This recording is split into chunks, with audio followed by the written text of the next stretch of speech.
Okay, we are live. I am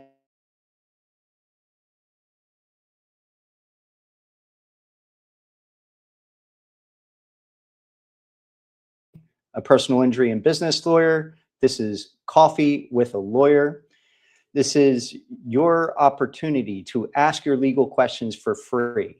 We are streaming live on YouTube, Facebook, Instagram, and LinkedIn. This is why I do what I do, to help people deal with legal issues, improve their lives, and make a meaningful difference. Please know that there is no attorney-client relationship here. There is no confidentiality, and this is important because what we discuss here could be discoverable in any legal matter. This is only meant to provide general information and is for educational purposes and is not specific legal advice. I encourage you to keep your questions general and not be specific. If you need to speak about a specific case in detail, I encourage you to schedule a confidential consultation with a lawyer. And today we have a few special guests, and I'd like to give, well, I see Monica got logged off, but we have Winston. Winston, would you like to ask your question? And again, I will do my best to protect personal identifying information and only refer to you by first name. Winston, can you hear us? I can. Thanks Okay. For coming on and give me the opportunity to ask a question here today. My question relates to initiating or refiling a statement of claim that's been filed in another jurisdiction, regarding whether it's an international or a state or federal jurisdiction. So, is that something that can occur if I had a matter that was in the UK or that was in Canada and wanted to file it to the plaintiff party in the in the statement of claim? Can we file it? And we're having some interference in the other jurisdiction. Can we file it in a U.S. jurisdiction in California, and then refile it in the appropriate jurisdiction after a determination is made in the state? That's my question. Yeah. That's a good, or at the federal level. yeah, that's a good question.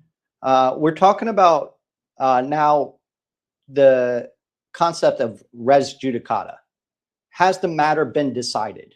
And we also have a crossover issue with jurisdictions. You're dealing with foreign jurisdiction. What court controls? What jurisdictional territory has the power, the authority to make a decision over the matter? A lot of that has to do with the touches to the territory. And so you referenced that you may have a choice of jurisdiction, where to bring your case. You have brought your case in a foreign territory currently, and now you wish to perhaps dismiss it and then bring it in the other territory. And if there are sufficient contacts with that jurisdiction, you should have the ability to bring that case. And if you dismiss the current case, make sure it's done without prejudice, and also determine if you are still within the statute of limitations. That's key. Are you still within the time frame? Now, I don't know if there's been any decisions reached on any rulings and whether those rulings would be honored by the new jurisdiction. You may have to look into what we call, it's kind of like what we call sister judgments, where we take that judgment and we want to enforce it in a different jurisdiction. Now, I don't believe any decisions have been made on your case. I think it's still in the process. As long as you're within the statute of limitations, I believe you can dismiss the current action and then bring it in the new jurisdiction. This is a complicated issue. You're dealing with international laws, crossover with jurisdictional issues, and also perhaps the concepts of what we call res judicata and collateral estoppel, if any decisions have already been made. And you're also dealing with sister judgments. And you said it, I believe you said it was in the Canada or the UK? I forget what you said. Canada, yeah. Canada. All right. Well, I broadened it. Yeah. Yeah. So a lot of these judgments would be enforceable under treaties. And it's most likely that the US does have a treaty with Canada to have any type of decision or judgment be enforced within this territory. But again, I don't think any final judgment has been issued in your case. You're still going through the process. So I think you're within your right to dismiss the current case in Canada and then refile in the United States if you're within your statute of limitations. That's how I would analyze the situation. Sure, I'm not going to take much of your time this morning, but I want to make one thing clear. There are different parties and different matters, so it's a different cause. The cause I'm speaking of has not commenced. Right, so there's a file that hasn't been served, and so before service ever occurs, there's a file number and accept it. But before it ever gets served, I have to determine jurisdiction based upon what I've already seen in other matters. So I'll just leave it at that. But the advice is sound, and I believe that there's definitely treaties that would apply. As well, I had U.S. property. So the U.S. property might be a springboard for a specific action. Yeah. Well, if you haven't brought your claims against this particular defendant yet, I think you can still pursue it within the jurisdiction of your choice if there's enough sufficient contacts with that jurisdiction. You may want to look into the doctrine of the international shoe doctrine. That's the subject matter jurisdiction for federal court into getting into court, the international shoe doctrine. It's a case, international shoe versus, I forget who the defendant is, but it's known as the international shoe doctrine. And it has to do with sufficient minimal contacts with the host state in order to bring the action. There must be enough there for the court to have authority, to have power to issue a decision over the matter. Subject matter jurisdiction, international shoe doctrine. That's some legal rules that you may want to research. Don't know exactly how it may apply to your situation, but you may want to be informed on it. For when we do talk offline, that Magnitsky Act, which is an international fraud doctrine, that might be applicable as well. I'm going to leave you to some of the others. I'll listen in, but thanks very much, Justin. Appreciate it. Okay. Well, one last point, though. You bring up a good point. If there's a federal statute on point, then you have federal jurisdiction. In order to get into federal court, there are two ways: a federal question, which is there's a violation of federal law, or there's a question of a federal statute that applies to your situation, federal question jurisdiction, or you have diversity of citizenship and the amount in controversy, it exceeds $75,000. That's what we call diversity of citizenship. So that gives you subject matter jurisdiction into a federal court. All right. So if you have a federal statute that you are alleging is a violation, then you may have federal jurisdiction to file within the U.S. District Court. Does that make sense? Have you attended a federal court? Oh yeah. Justin? Oh yeah, absolutely. I've many cases that are currently in the Eastern District of California, the Southern District, the Northern District. I practice within the U.S. District Courts of California. Good stuff. Thank you. Yeah. Federal court has its own feel. It's a little bit more prestigious than state courts. State courts are more local. State courts are courts of general jurisdiction. You can file any case within state court. Only specific types of cases can get into federal court. Federal court may be more well-versed, and the judges may be more informed on more complex issues because they hear more limited jurisdiction type cases. You have to have you have to satisfy the requirements to get into federal court, which again is federal question or diversity of citizenship.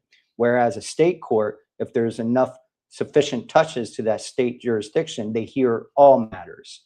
It's a general jurisdiction in the United States court system. Yeah, it's similar here. Yes, Canada may have parallel concepts, but there are differences, and I'm not informed on Canadian law, so I can't properly tell you. I just meant hierarchically, like you go from local to federal to supreme. Yes, there's different levels of court, different standards of review, and there are also different court systems within the legal system. It's complex. It's a complex web. It's the fabric of our society, and it's interwoven. It's a fascinating system. But my practice is limited to civil. I don't do criminal work. I do federal civil matters, and I do state civil matters. And I'm licensed in the state of California and the United States District Courts for California. Civil fraud falls into that category? Yeah, again, it could be a general matter jurisdiction for a state court, or if you have diversity of citizenship, you could file it in federal court. Many times, complex civil fraud matters involve cross-state actors and sometimes international actors. So it could qualify for diversity of citizenship if the amount in controversy exceeds $75,000.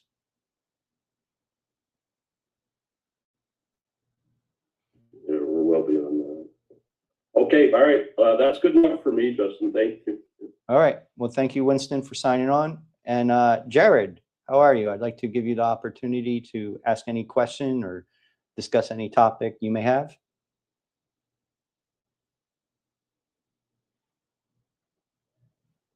Mic check, 1, 2. Mic check, 1, 2, 1, 2.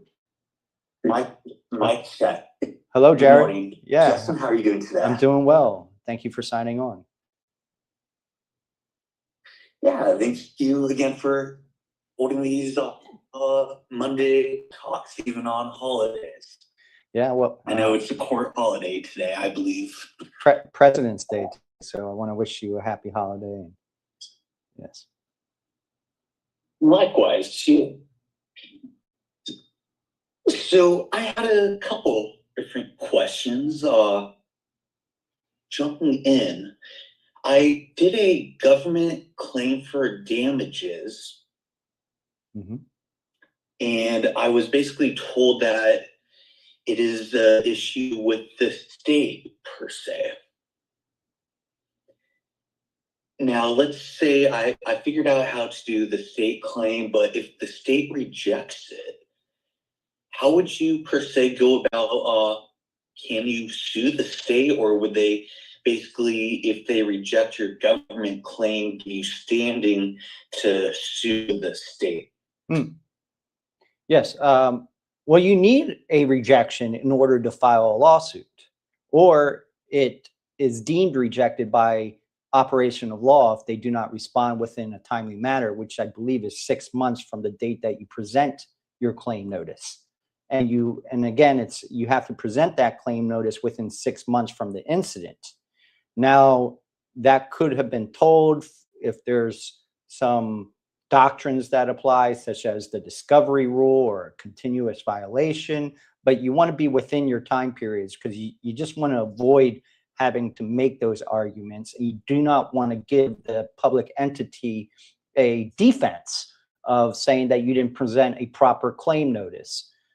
You got to have permission to sue a public entity in the court because they have many immunities, and those immunities still apply if you get into the court. But the law is structured in a way to give the state every opportunity to resolve a claim because they do not want to be held back from performing their public duties with endless lawsuits. So there's extra barriers that you have to satisfy in order to get into court and pursue a case against a public entity, also the state. Now, I'm not sure, but I don't know if naming the state allows you to get into federal court. I'm not sure. I'd have to look into that, but I don't think so. I think it's a public entity claim in state court. A lot of times we name public agencies, and that's essentially suing the states, and we have to go through the public entity claim notice. You know, many times I file cases against the city for dangerous property, dangerous public property. And then, yeah. Do you have any follow-up questions about that? Yeah, well, let's make it even a step more interesting. It's due to, per se, negligence of the superior court. Now, obviously, I know judges, per se, in the county are not supposed to be prejudiced towards, you know, if you're suing the county. So I don't know if because it's, per se, against the superior court, if that would be a conflict of interest, and kind of even more so mandate towards going to district court. Okay, I see where you're going with this, and you're discussing a very niche area of the law, and you may want to research lawyers who specialize in jurisprudence regulation. All right, the regulatory rules for judges. All right, I don't think you have a civil claim, a public entity civil claim, because of the acts of a judge, especially if they were performing their within their official duties. So I think No. Yeah. We're going down the wrong road on this one. I actually have the court admitting they did some negligence and they retrained their staff, actually. So it's not about a judge's ruling. Well, I mean, if you're talking about the system of the court, they gave out confidential information, basically, is that was supposed to be not public. Yeah, well, you may have a claim there. They're difficult. It's probably a public entity claim for disclosure of private information. That's not a case I've handled, so I wouldn't be able to really give you much advice other than the steps that you need to take for the public entity claim notice. I think it is still suitable for you to make that claim notice and go through that public entity claim process just to be safe. Now, it may not be that specific area of law that applies, but I think you should still do it to be safe. It's kind of as like a catch-all. Does that make sense? Yeah, most definitely. Yeah. I mean, ultimately, that may not be the avenue that you have to take for the recourse, but I think you should still do it just to preserve your rights. Serve a public entity claim notice under pursuant to the government code. I believe it's 900. That code, around that code section, I don't know the specific number, but it might be government code 950, if I recall correctly.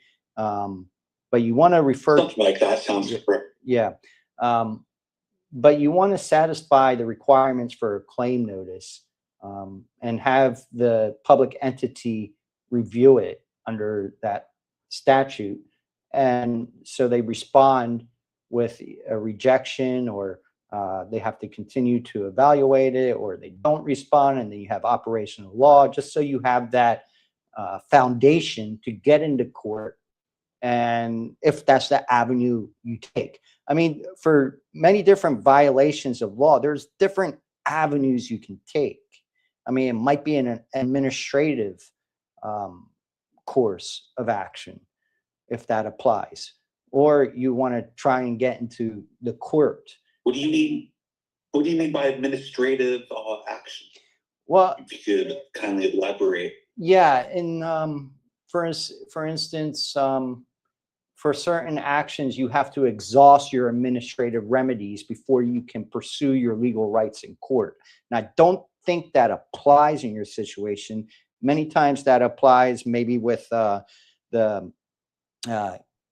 Equal Employment Board, the EEOC, when you bring like a sexual assault action and you have to satisfy your administrative remedies, exhaust them before you can get into court. There's different type of agencies that Gotcha. yeah.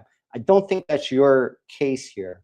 I think, again, I think you may be best served just to, start the process by serving that public entity claim notice. So you put the burden on them to respond.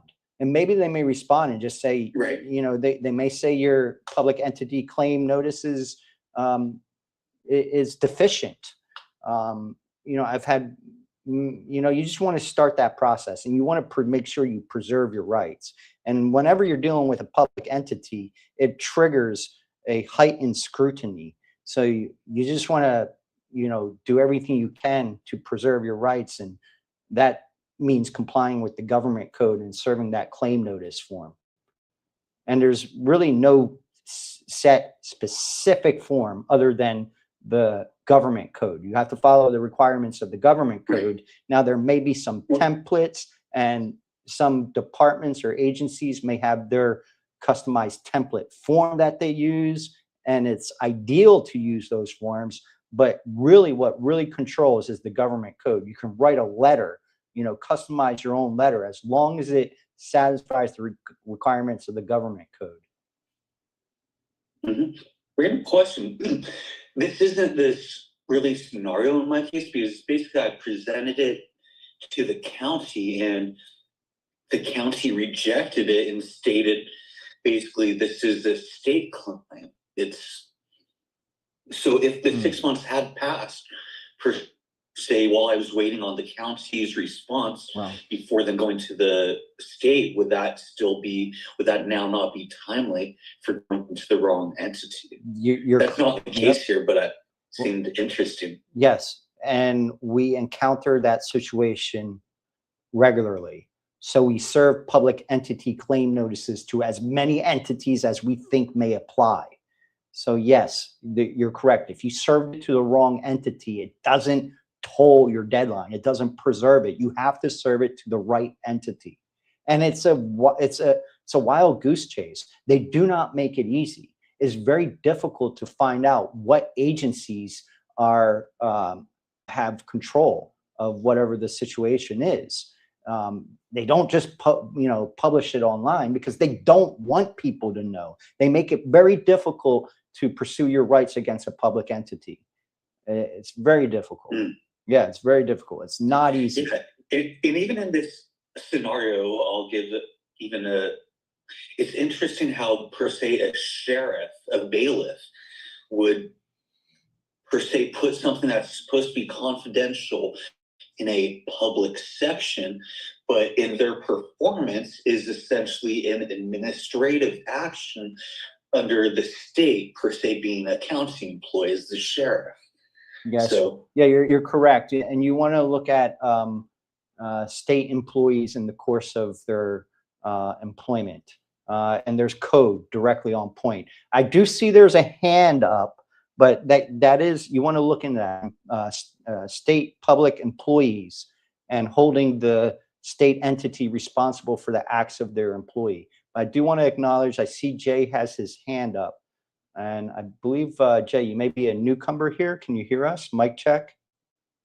Mic check. Yes, sir, I can. Yes. Well, thank you for joining. And yes, Jared, I apologize for cutting it short, but I want to get to everyone.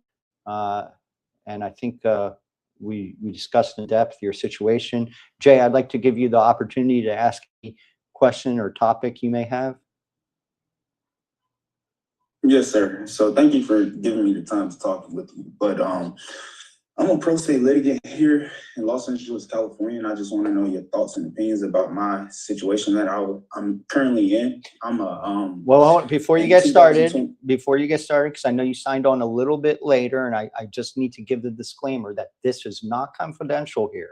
All right, what you say here could be discoverable in any legal matter that you may be facing. So I encourage you to keep your topic or your discussion or your questions general if you can.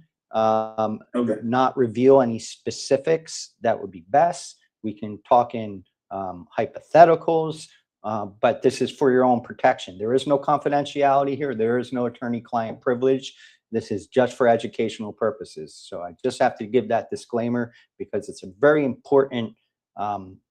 It's very important to understand this, because again, if perhaps the defendant that's involved in your case sees this live stream, and they can serve discovery to obtain it. They could serve a subpoena. It could be used it could be used against you. So I encourage you to keep it general. If you need to speak about specifics, we can schedule a confidential consultation offline.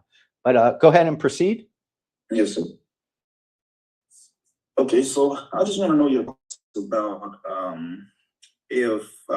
about speaking hypothetically, if I went to a dealership to purchase a vehicle and my identity was misused and transferred amongst several different entities, and several accounts was opened with using my means of identification without my authorization, such as speaking hypothetically, like a savings account and a auto loan over $90,000, and the dealership that I purchased the vehicle from is no longer in business, but a new dealership apparently hypothetically purchased the assets of the old dealership.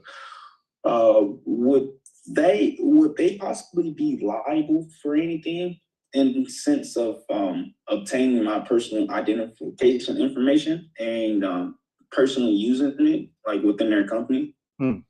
That's a good question. Identity theft is rampant.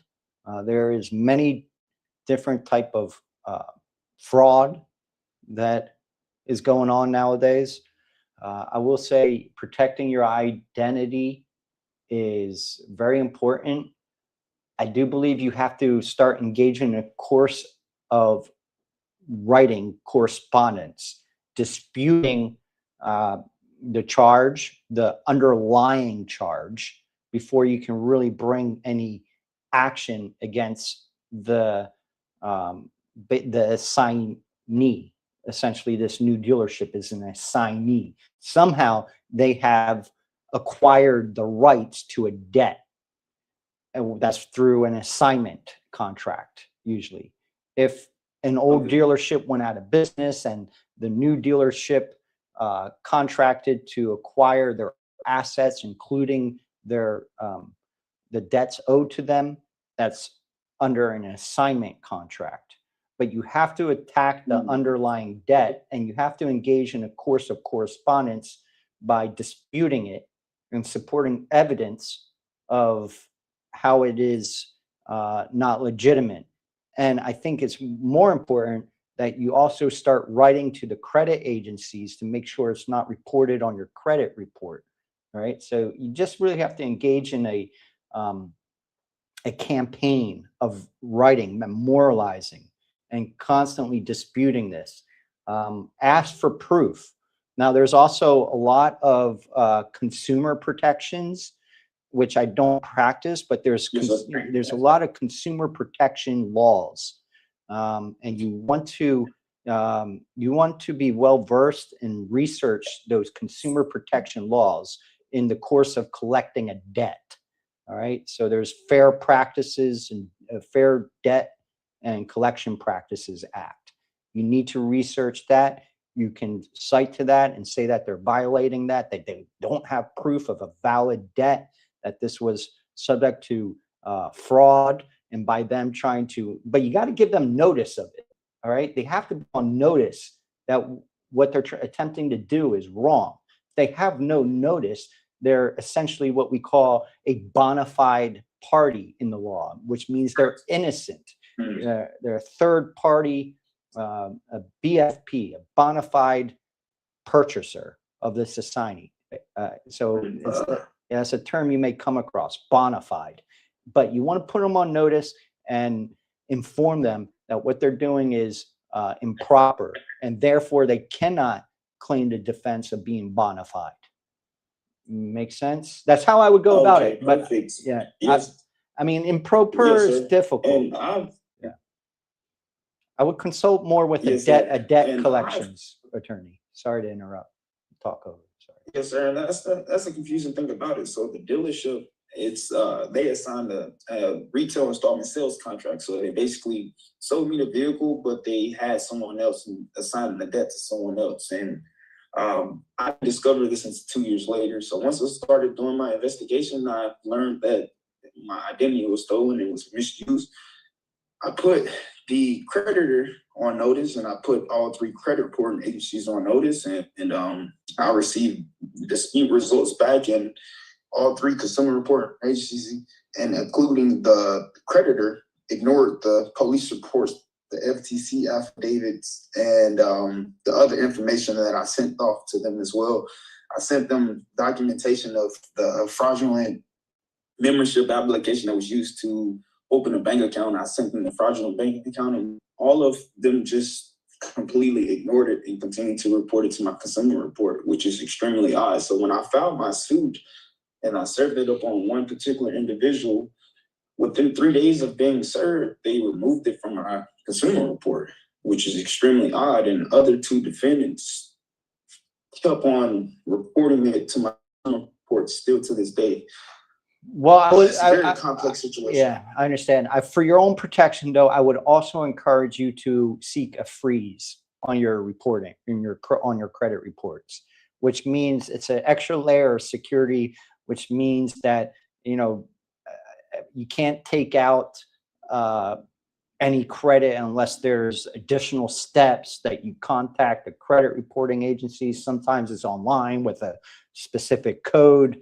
You just want to freeze your credit right now, all right? Because your information seems to be out there, probably on the dark web, and it's being used. It's being taken advantage of. So you got to protect yourself. You just don't want to find yourself, you're in this situation now, but you don't want to find yourself deeper with now homes in your name in different states that you've never been to. It can get out of control. You now need to, you got to get it within control now. You got to put a freeze on your credit report, your credit agencies on your credit, put a freeze on your credit. You may need to contact the Social Security offices and the passport office, United States Passport Office, to notify them that there could be potentially someone else using your identity. All right. Yes, sir. Yeah, you got to document this. All right. It's a lot of documentation. You got to go on a campaign of memorialization. You got to create a record of this. It's a tough situation, and it's rampant nowadays. So you're not alone. I do believe there's probably attorneys out there who may specialize on this. I personally do not. You may want to look into a fair credit and debt collections attorney. Yes, sir. And one last question. How does it work if several of the entities that were involved in the transmission of my personal identification information, how would it work if they possesses the information and they use it for whatever reason, such as like communicating with me or keeping records of it to, I guess, for the continuation of to keep the fraudulent loan alive, if that make any sense. Are there any repercussions from the law with that? Just having possession and legally using it? I would believe so. And again, it goes under this consumer protection area of the law. You really need to work with an attorney who specializes in that. And I do believe those type of attorneys could represent you on a contingency basis. I'm not sure. You have to look out for that. I will say this. I will put my information, my personal email, in the chat. All right. Yes, sir. And if you email me a brief description, I'm talking about 3 to 5 sentences I will put it out there to my referral network and have the specific type of attorney contact you. All right. My email is in the chat. I will also put my personal phone number. You guys, please also feel free to call or text me. I'm very text friendly. I'm putting that in the chat. And look, I know I don't always have the answers, but I will do my best to get you to an attorney who may be able to help you if I personally can't serve you. And I also want to practice what I preach. And I tell a lot of my clients, if they produce good services or they have quality goods, that they should ask people for a positive review. And so likewise, if you think I've given you any type of insight and you feel that you're a little bit better off now after speaking with me, I would like to request a positive review. Although you're not required, I would be truly honored and grateful. It allows me to help more people in the same way that I try to help you. So it is very helpful to my business, and I really am grateful and I appreciate positive reviews. I will put a link in the chat to leave a positive review on one of my profiles. Google or Yelp is always very helpful. And please, if you guys can click on those links now before we sign off, because as soon as we sign off, they forever disappear. And please save my email and my phone number. Probably email is the best way to get a hold of me. So, Jay. I'm going to leave a review, and this is my last question. Sure. Yes, sir. Sure. So, how long would you wait until before you amend your complaint? If just say if the deadline is 3 months from now, and if you just discovered new information through discovery, how long would you wait till you amend your complaint before this discovery deadline approaches? Good question. Well, when you file a complaint, you have a First Amendment of right within 30 days. Thereafter, you have to seek leave to amend by the court.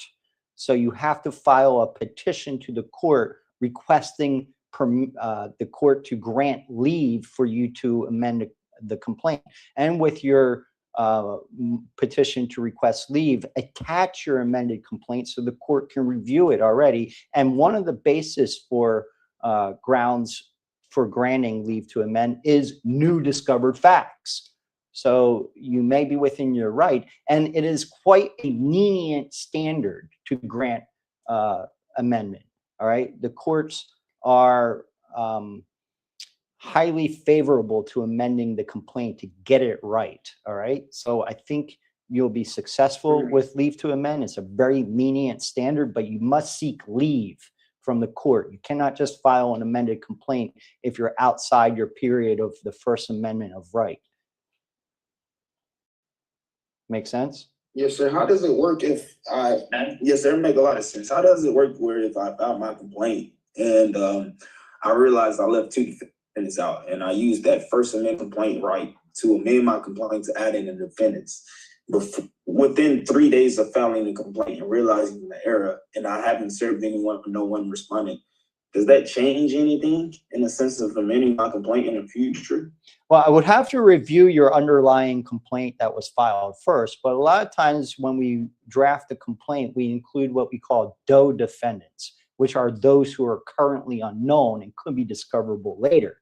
And a DOE amendment is, again, quite lenient. So if you discovered the identity of a defendant, you can amend them in under a DOE amendment, D-O-E. We call them John Doe defendants.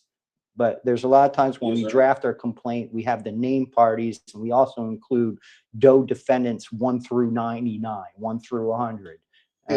So, and then if it's a corporation, we refer to them as ROE defendants, R-O-E. But as a ROE? ROE, R-O-E. It's a technical legal pleading practice. All right. But can you restate what ROE is? A ROE defendant is similar to a John Doe defendant, but for a corporation or company, a business entity.